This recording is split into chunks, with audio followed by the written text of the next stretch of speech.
iflos jirkanch odamlardan ehtiyot bo'lamiz. Soxta chek ishlab chiqarib, birovni haqini prosta tak yeydigan odamlar paydo bo'libdi. Aka-ukalar, soxta chekdan nihoyatda ehtiyot bo'linglar. Kimdir sizlarga pul o'tkazib beraman yoki u bu deb sizlarni plastik kartalarni so'rasa-yu, sizlarga chek tashib bersa, chekka nihoyatda tekshirib olinglar. Chunki kecha onlayn do'konda ishlaydigan bolalarni, ya'ni kuryerlarni mashina qilib aldashgan. Bir nechta kuryerni. Bu holat nafaqat onlayn do'konlarda, balkim taksida ham uchrayapti. Taksida ham aka plastikingizni aytvoring, shuni tashib yuboraman deyapti-da. Soxta chekka mana aka deb ko'rsatyapti.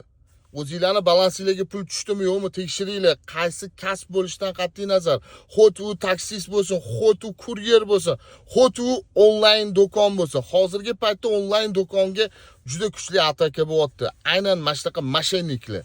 Aka-ukalar, videoni maksimal hammaga tarqatamiz, bilishsin, soxta cheklarni ajratishni o'rganishsin. Joningizlar sog' bo'lsin. Videoga like, podpiska hamda komment qoldirishingizdan chiqmasin.